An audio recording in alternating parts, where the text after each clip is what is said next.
Alright, this is a response to some comments saying that we are putting out this story regarding Buju Banton's son and him being untimely unalive by a homosexual, a gay man. Let me tell you this is not about views and likes, yeah? What the fuck? Yeah man, it's another brand new day. We give thanks for life. And I say big up and bless up to the whole of the people and where, you know, I watch the good content and I share the good content. Your respect to the subscriber them. You don't know love and respect to the whole of the people them out them massive. All the people that tune into each channel, we do give thanks. You know, I say enough respect to all the Rasta people them. You know the culture is real, you know. Yeah man, so right now the news heavy, it's sticky out there and you know the days are beautiful, but you know mind not so not so nice at all. It only for man mind ugly. So right now some news are going around and you know I don't know how true it is as yet and I haven't confirmed it on any level personally, but I see it go around more than 15-20 times. So Buju Banton's son passed away. So right now I want to say condolences. If that is so, I want to say condolences to Buju Banton, Jano. That's another sad piece of news right now. So we're gonna make this brother speak some more upon the topic and you know it's a serious thing. So we just want to say with condolences and you know we're sorry for them thing there, you know what I say? It's always sad when a father or mother lose them child, so I say. So yeah people, prayers up, respect and love, you know. All what about we're doing this for views and likes. No, it's not.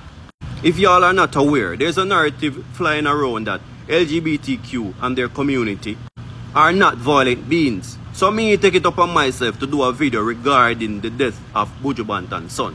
You see me? For sure to say yes, everybody have killing instinct and killing intentions. So when you know I make it look like say yo LGBTQ people are not capable of committing crimes of disgrace or they are not violent beings, a lie. And if it is there any truth to the fact that Buju Banton's son was unalive by a gay man, proves my point that everybody is capable of killing. It no matter where you come from, which creed, which race, which culture, which religion. So when them come out and I say, oh, LGBT community, we're not violent beings, it's a lie. Everybody's capable of killing. You just have to get that push. So make me proudly emphasize, this is not about likes or views or comments. But go ahead and like the video though, if you like my content. I thank you. Yeah man, the brother make a solid point, man, you know. I will the time I see them attack and I go on like say, yeah man, the most peaceful, loving, and the nicest people them there. You see, that are the biggest lie. Let me tell you something. I'm not there for, I don't know how, I will try to do my best to put out this without YouTube believe me video and attack me. This is me telling the people. As matter of fact, those people are the wickedest set of people on the planet. There's no way you go against nature and you are nice and you're sweet, smarty. No way. See? Are the wickedest set of people. You see them people? Are them same one push the bomb them, the button them where launch the grenade them where boom up all 100,000 people. You get a mess of people. No normal, regular person or man or woman no can't do them thing there. They don't have a heart. If you can boom up, that's on 50,000 and wool of people. No. That's some wicked hard chichi man can do them thing. That match right. Jano, yeah man, we'd have a fire reason upon this years ago, you know. Years and years ago, you know, from your youth, you know, yeah, we don't know, you know. We don't know all of them Hitler boy there and them boy there, you know. Big chichi man, you know, Alexander the fake, you know. And them boy there, you know. Yeah man. All of them boy there, chichi boy, man. They're the wickedest boy them on the planet, man. They don't know that, man. Just go read it. Baby will tell you that said. What is your name, sir? My name? Joss. As in Justin? I said Joss. J-U-S-S. Me go name a Wana. W-O-N-A. Last name, them days. Just one of them days? I just one of them days the way you never get no information from Rasta. Lift up, man. See the easy, the rest. That one you're not cooperating. Lift up, man. Babylon system to lift up. I want to know. Just one of those days. Just one of those days. Yeah, man. More time you have to take some, you know? You have to really, yeah, you need balance in your brain. You see what I say, people? Yeah, man. That's all a good vibes. No matter how sad the time get, you just know, so you have life. Yeah, man, you still have to find a way if you have joy and laughter and love. See, because that's a life go. Ups and downs, always. Never gonna stop. You get what I say, people? That's just how it is. Now listen, we're gonna check in for a while with the Diddy situation. See? Tap in for a while. We just got the Jeffrey Epstein of the music and entertainment industry. The new lawsuit that just dropped against Diddy is massive, and it has photos, it has videos, it names names, and there's so much here that it's never gonna fit into a single video. So I'm gonna do a quick overview in this video, and then I'm gonna do a couple of parts breaking down all the different aspects of what's come out so far. We're talking crime scenes, we're talking photo evidence of celebrities like Cuba Gooding Jr., we're talking record label executives, we're talking hidden cameras in every room of the house, getting recordings of celebrities, executives, politicians at parties with celebrities and underage girls, with drinks being spiked, with drugs. This goes all the way back to the murder of Tupac and Biggie. We're talking about the entire rap and hip hop industry and the whole music industry at large. But to be clear, this is just opinions and speculation. These are not statements of fact. When I show sources in the background, like the court case, you should take those for just what they are. I'm not saying that all of this is necessarily real. So what's happened just now is that this man, Rodney Jones, who is a music producer that worked with Sean Combs, who is Diddy, he just filed this lawsuit. And he didn't just file it against Diddy, he filed against the executives at all of the companies associated and against the companies like Universal Music Group. His lawyers claim that he has secured hundreds of hours of footage and audio recordings of Diddy and his staff and his guests engaging in serious illegal activity. It's illegal for lawyers to make these claims if they don't have reasonable belief that this evidence is legitimate and exists. They could get disbarred for making these claims if they're not true. And some of that evidence is present in this lawsuit, like when Diddy allegedly shot a man. And then the LAPD saw that room in the photo, the bathroom with all that blood, and were on the scene for hours and no arrests were made. They went with the explanation that Diddy told his staff to give, which was it was a drive-by shooting. Diddy made it clear that his head of security, Fahim Muhammad, had the power to make people and problems disappear. This guy. And all of Diddy's staff were instructed to contact Mr. Muhammad if they were ever pulled over by the police in Miami or California. Diddy often bragged about having law enforcement under control. Although the deeper you look, the more it looks like people above him and above law enforcement had him under control. We'll go more into these cases in the detailed videos, but now the bigger picture. See, Diddy has been one of the most powerful people in the rap industry ever since the 90s when he founded Bad Boy Records. And he was only 24 when he founded it. He started his career as a non-paid intern at A&R until he was then fired in 1993 when he was 24 and founded his own label, Bad Boy Records, later that year. So how does a 24-year-old found a massive record label on his own? Well, when you dig further, you realize it wasn't on his own. It was with the help of Clive Davis, his mentor. And the further into it all you dig, you realize that Clive Davis came out as gay later on, and there's a lot of rumors that him and Diddy were in a relationship throughout this time. This is going to come up over and over and over, just by chance. Clive Davis has been running significant portions of the music industry since our parents were kids listening to music. Responsible for artists like Aretha Franklin, Alicia Keys, The Grateful Dead, then later Usher, Outkast, Pink. But back in the 60s and 70s, like Janis Joplin, Santana, Aerosmith, Pink Floyd, like, come on, read it. Jones specifically claims that they were trying to groom him to do gay stuff, which has long been the talk of the town in the rap industry by people that aren't with it. Diddy allegedly showed him a tape from a secret recording that he just happened to have of Jones's idol having gay sex with some white guy. And then Diddy apparently told Jones that he had engaged in gay sex with this redacted rapper and that redacted rapper and his idol, Stevie J. And apparently he also promised to make sure that Jones would win Producer of the Year at the Grammys if he did gay stuff on camera. Although, to be clear, he wasn't explicitly saying on camera, but Mr. Jones discovered that Diddy had hidden cameras in every room of his home. I'm going to guess that Diddy didn't learn how to wire a whole house with cameras on his own. Kanye has accused Diddy of being a Fed many times. Diddy's also been accused of ordering the hit on Tupac many times. And when Diddy was asked about this on a podcast, this was his response. We don't talk about things that are nonsense. We don't even entertain nonsense, my brother.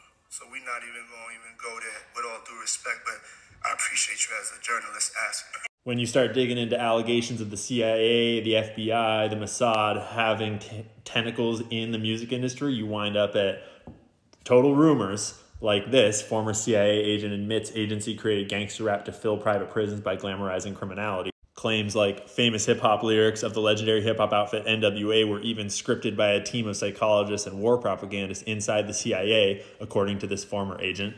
Obviously, these are just totally rumors and conspiracy theories, no truth to this whatsoever. But it leads you to people like Leor Cohen, who might be the most influential person in the last 100 years of music, because he ran Def Jam and made Jay-Z who he is, including Redman, Method Man, DMX, Ja Rule, Ludacris. But it doesn't stop with rap music. We got Bon Jovi, Mariah Carey, Shania Twain, Elvis Costello, Ashanti, Nickelback, Slipknot, Sum 41, The Killers, Slayer. But then we've also got his protege, Julie Greenwald, that got elevated through this merger that he brokered and managed the Black Keys, Bruno Mars, Death Cab for Cutie, Jason Mraz, Kid Rock, Lupe Fiasco, Wiz Khalifa. That would be this Julie Greenwald. And then we've got Lucian Grange, the CEO of Universal Music Group. He's the one that is directly implicated and named in this lawsuit. It is alleged that he attended these parties with underage girls and with sex workers, and he knew that they were spiking drinks, etc., etc. But when you're talking about Diddy, you got to also talk about Justin Bieber, who was managed by Scooter Braun, along with Kanye West, Ariana Grande, Demi Lovato, etc. Scooter Braun is a really big player in the modern music industry. We also got Psy, Carly Rae Morris, Martin Garrix, Kanye West, Black Eyed Peas, David Guetta, Lil Dicky. So you might not remember, but back in the 90s, Tupac and Biggie were both coming up, and they were both talking about leaving their records that we've shown the people involved in those records already and starting their own. And Tupac was starting to speak out a little bit maybe about the nature of the industry. Diddy was close in the middle of that, and there's a lot of rumors that he ordered the hit on Tupac. Diddy sort of rose to power on the power vacuum of Tupac and Biggie both leaving the scene. And he has been manipulating and running a huge portion of the industry from the inside ever since. And this court case directly alleges with lots of evidence that he has been running a sexual blackmail scheme that entire time, promoting artists that would engage in the sexual blackmail scheme and then do their bidding there, because there's not just him acting alone, and pushing out, ostracizing, blacklisting, attacking artists that wouldn't. So maybe you should go back and listen to some of Kanye's interviews and see if he sounds quite so crazy after all. Yeah, man, things get serious for that brother here. As you can see, no matter how your money long, can't save you when them come for you, when Babylon them ready for tear down. Same people will build it up. Let them come for tear down. You see how you go? I tell people a long time, bro. That's why I'm gonna fight over them fame. Yep. Pac was real smart. So before he say something, he'll go do his homework. He'll say, okay, this guy right here, they say he gay, he go both ways. I'm not gonna put it out there on him yet, but I'm gonna do my research, and if it's true, the world should know. Because this guy might be around one of those little kids one day and mess around with him, and you know, so I'm gonna do it too. So rumors are going around that Tupac was planning to expose Diddy for being on the DL and getting inappropriate with his young proteges after a video of Suge Knight resurfaced, where Suge claimed that Pac was worried a certain producer could harm kids. Now, this isn't the first time we're hearing about these types of allegations about Diddy, and the internet previously called him out over his questionable behavior around Usher and Justin Bieber when they were just teenagers. But did Pac suspect that Diddy was allegedly doing something inappropriate with boys and young men? And is this the reason Pac and Diddy fell out? Let's break it down. And you got a boyfriend that works for you, a real boyfriend who used to be a dancer, so I'm gonna do it too. Actually, save him from a little child. That's why Pac attacked certain rappers and said they gay. Yo, that's facts, bro. Tupac was one of the first person we call out them man they still from a long time, you know. from where a little picnic. Diddy is still trending following the arrest of his former associate, Keefe D, for his involvement in the murder of Tupac Shakur, and social media is buzzing with conspiracy theories about Diddy's connection to the case. And the latest theory to gain traction online claims that Tupac knew something about Diddy's alleged inappropriate behavior around young male artists. As you probably know, disturbing rumors recently started spreading online, claiming that Diddy allegedly did some questionable things to his young music proteges, Usher and Justin Bieber. And now an interview with Tupac's label boss, Suge Knight, resurfaced, in which Suge seemingly hinted that Pac wanted to expose Diddy's inappropriate behavior. These stories about Diddy have been circulating for a long time, and Jaguar Wright recently claimed that a former bad boy lawyer told her she once walked in on Diddy and R&B singer Christopher Williams. She witnessed something. She witnessed something that was disturbing to her. But what was really disturbing to her was the conversation that she had with Diddy after. See, Christopher Williams, I don't know, I guess he wanted to sign. I don't know what happened. But Puff was supposed to be giving him a demo deal, and he gave him a demo deal, and I guess it was supposed to turn into an album deal, which that never happened. But this young woman walked in to get approval on some paperwork. See. And when she walked in, the door wasn't locked, so she didn't think twice about just walking in. And when she walked in, she saw Christopher Williams performing fellatio on Puff. Jaguar also hinted that this is all about power and control, and Diddy allegedly enjoys making straight men do whatever he asks them to. He said, I'll do whatever I want to do in my building. And I just don't know. He was like, it's power, see. I can make a man, he said, if I can make a man suck my, I can make people do anything for money. That's what you said, Puff, about Christopher Williams sucking it for a demo deal, and you cut him a check. Jaguar also mentioned that viral interview with Kevin Hart, Diddy, and Usher, and she pointed out that a lot of people missed one important detail in this interview. You was in a hotel room, and you had a dildo in the bed, and everybody was trying to skip past that part, and you just had a dildo in the bed. What was you using it for? Who was you using it on? Was you using it on yourself? Did somebody else use it on you? Why are you doing videos in hotel rooms with dildos and men? Only men present. Because you're a sodomite, that's why. Like, I don't know if every man that's had a sexual dealing with you, if it's been consensual.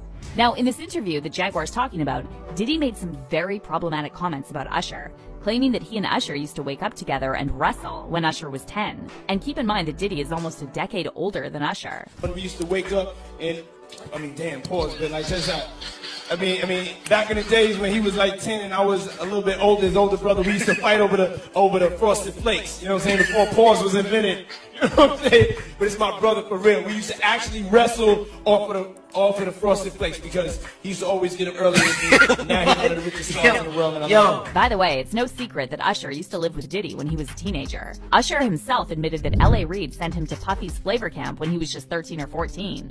However, since Diddy said in that interview he used to wake up with 10-year-old Usher, it definitely raises some questions about when exactly Diddy met Usher and why they were sleeping under the same roof when Usher was 10. That's the crazy thing. Now, that was L.A. Reid's idea, right? We're sending you over to something called Puffy Flavor Camp. There you go. To learn Flavor Camp. Yeah, Flavor that's camp. what it was called. You're a dad now. Would you ever send your kid to Puffy Camp?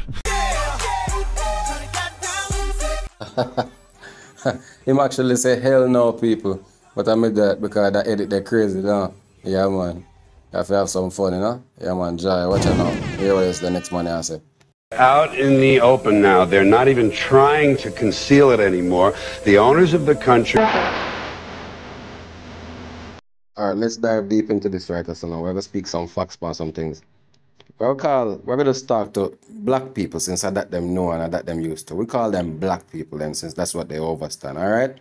You see the problem with a lot of black people, if you look at that little clip a while ago, this is a white man that taught the truth, you know, about the system itself, you know. And it's a black man that they are telling about nothing no gossip, you know. Now imagine that. A black man will go through, if him looking at him on his stream, see some of them grandparents, them or maybe some other people, grandparents or great-grands, was actually slaves. And when you look at a history like that now, you see there is a dark-rooted plot and scheme behind them thing there. And of them same black man that you have to fight nowadays, if you tell them, say, yo, bro, the system itself set up for certain people for access and use it at them will and gain massive success. Meanwhile, it hold down what you call black people. See? From the vertical to much deeper levels, it hold down black people. From the English language itself, everything where you get dominated by we're having this state of mind where hateful. If you notice how certain black people just very hateful. Everything what they come with, they can't reason. Them, if you notice, you have a white man come and him try to reason with you before some of your own black people. And why is this? Because of that same hatred where it's embedded. Them not want to talk carefully and neatly to them own people. Them want to be disrespectful at any given chance. Them think them can disrespect them own people and just shit by anybody. Reason why they move like this because they how they feel about themselves. I'm tired of telling people these things, bro. Self-esteem. When they feel low in themselves, that's why they deal with everybody else like that, bro. So the only way you can deal with people like this is to ignore them, avoid them, or you're going to end up having to hurt them if you get too close. You get what I say? Or get hurt by them. So that may try to show now. This is not all black people we're talking about. We're talking about a specific type of people with a mindset, with that hateful mindset. Self-hate is what caused a lot of people suffering from it.